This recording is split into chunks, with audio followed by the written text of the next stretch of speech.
हिमालय की गोद में एक पवित्र देवस्थान था। चारों ओर ऊंचे ऊंचे बर्फ से ढके पहाड़, ठंडी हवाएं और मंदिर की घंटियों की मधुर ध्वनि वातावरण को दिव्य बना देती थी। इसी देवस्थान के पास एक घना जंगल था जहां कई जानवर रहते थे। उन्हीं जानवरों में से दो बहुत खास थे, एक बलवान बाघ और एक चतुर बंदर। बाघ अपनी ताकत और गरज से सबको भयभीत करता था, वहीं बंदर अपनी चंचलता और बुद्धिमानी के लिए प्रसिद्ध था। दोनों का स्वभाव भले अलग था, लेकिन उनमें एक अनोखी दोस्ती थी। पहला अध्याय, बर्फ का सपना। एक दिन बंदर ऊंची ऊंची देवदार की शाखाओं से झूलते हुए बाघ के पास पहुंचा। बंदर बोला, मित्र, मैंने सुना है इंसान बर्फ से सुंदर सुंदर घर बनाते हैं। अगर हम भी ऐसा घर बनाएं तो कैसा रहेगा? बाघ गरजते हुए हंसा, क्या तुम मजाक कर रहे हो?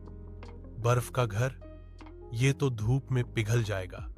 बंदर ने शरारती मुस्कान दी और बोला, अरे भाई, अगर हम मिलकर बनाएं तो एक मजबूत बर्फ का घर बन सकता है, जिसमें हम सर्दियों की ठंडी हवाओं से बच सकेंगे। बाघ पहले तो अनमना रहा, पर फिर सोचने लगा, शायद ये विचार इतना भी बुरा नहीं है।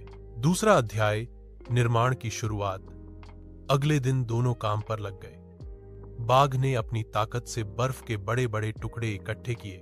बंदर ने चतुराई से उन टुकड़ों को जोड़कर दीवारें खड़ी करनी शुरू की। दोनों दिन रात मेहनत करने लगे। धीरे धीरे दीवारें उठीं, छत बनी और घर का आकार स्पष्ट होने लगा। देवस्थान आने वाले यात्री भी आश्चर्य से उस घर को देखते और कहते, वाह, जानवर भी इंसानों जैसा घर बना सकते हैं। ये तो चमत्कार है। तीसरा अध्याय, कठिनाइयां। लेकिन रास्ता आसान नहीं था। कभी बर्फ पिघल जाती, कभी तेज आंधी दीवार। एक गांव में रामलाल नाम का किसान अपनी पत्नी सीता और दो बेटियों के साथ रहता था। बड़ी बेटी का नाम राधा और छोटी का नाम पूजा था। दोनों दिखने में सुंदर थीं, लेकिन स्वभाव में बिल्कुल अलग। राधा थोड़ी तेज, गुस्सैल और जिद्दी थी, वहीं पूजा शांत लेकिन अपनी बात पर अड़ जाने वाली। घर का माहौल अच्छा रहता, लेकिन दिन भर इन दोनों बहनों के झगड़े से पूरा घर गूंजता रहता। कभी कपड़ों को लेकर, कभी खिलौनों को लेकर, तो कभी मां के साथ ज्यादा समय किसने बिताया, इन छोटी छोटी बातों पर दोनों बहनें ऐसे झगड़ती जैसे कोई बड़ी दुश्मनी हो। दूसरा भाग, छोटी छोटी बातों पर झगड़े। सुबह उठते ही झगड़ा शुरू हो जाता। राधा कहती, ये तकिया मेरा है, पूजा तू दूसरी जगह सो। पूजा जवाब देती, नहीं, ये तो मेरा है, तूने कल भी यही लिया था। रसोई में खाना खाते समय भी दोनों में लड़ाई होती। मां, राधा ने मेरी थाली में से रोटी ले ली। पूजा शिकायत करती, अरे मां, ये तो झूठ बोल रही है, मैंने तो अपनी थाली से ली है। राधा गुस्से में बोलती, मां रोज समझाती, बेटियों, तुम दोनों बहनें हो, लड़ाई झगड़े छोड़कर प्यार से रहना चाहिए। लेकिन उनकी बातें एक कान से अंदर और दूसरे से बाहर हो जाती। तीसरा भाग, गांवों में चर्चा। धीरे धीरे पूरा गांव इन दोनों बहनों के झगड़े से परेशान होने लगा। मोहल्ले की औरतें कहती, रामलाल की बेटियां तो दिन रात ऐसे लड़ती हैं जैसे दुश्मन हो। कभी कभी तो उनका झगड़ा इतना बढ़ जाता कि पिता रामलाल को खेत से घर भागकर आना पड़ता। चौथा भाग, एक घटना से बदलाव। एक दिन गांव में मेला लगा। मां ने दोनों बेटियों को सजाया और साथ भेजा। मेले में बहुत भीड़ थी। पूजा खिलौने देखने में मस्त थी और राधा आइसक्रीम खरीदने चली गई। इसी बीच पूजा भीड़। बहुत समय पहले की बात है। एक घना और विशाल जंगल था। उस जंगल में हरियाली फैली हुई थी। ऊंचे ऊंचे पेड़, कल कल करती नदियां, चहचहाते पंछी और तरह तरह के जानवर उसमें रहते थे। यह जंगल अपने सौंदर्य और शांति के लिए दूर दूर तक प्रसिद्ध था। इस जंगल में कई तरह के जानवर रहते थे।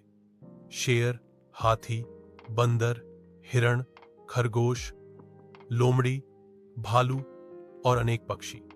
सभी जानवर अपने अपने जीवन में व्यस्त रहते। कोई फल खाता, कोई घास, तो कोई शिकार करता। फिर भी जंगल में एक तरह का सामंजस्य था। सब जानते थे कि प्रकृति ने उन्हें एक साथ रहने के लिए बनाया है। जंगल का राजा शेर। जंगल का राजा शेर था। वह ताकतवर और वीर था, पर उतना ही न्यायप्रिय भी। शेर ने कभी अपने राज्य के छोटे जानवरों पर अन्याय नहीं किया। वह केवल उतना ही शिकार करता जितनी उसे और उसके परिवार को आवश्यकता होती। इस कारण से सभी जानवर शेर का सम्मान करते और उसकी आज्ञा का पालन करते। समस्या की शुरुआत। एक दिन अचानक जंगल में अजीब घटनाएं होने लगी। नदियों का पानी धीरे धीरे सूखने लगा, पेड़ पौधे मुरझाने लगे, घास और फल कम हो गए, छोटे जानवर भूखे रहने लगे। धीरे धीरे शिकार भी कम होने लगा।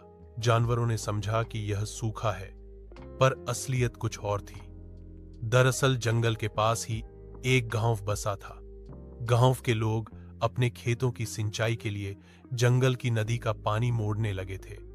उन्होंने बड़ी बड़ी नहरें बना दी और पानी को गांव की ओर भेजने लगे। इससे जंगल की नदियां सूखने लगी। जानवरों को अब बड़ी समस्या का सामना करना पड़ा। हिरण और खरगोश को घास नहीं मिली, हाथियों को पीने के लिए पर्याप्त पानी नहीं मिला, बंदरों को फल कम मिले, शेर और अन्य मांसाहारी जानवरों को शिकार कम मिल पाया। जंगल का संतुलन बिगड़ गया।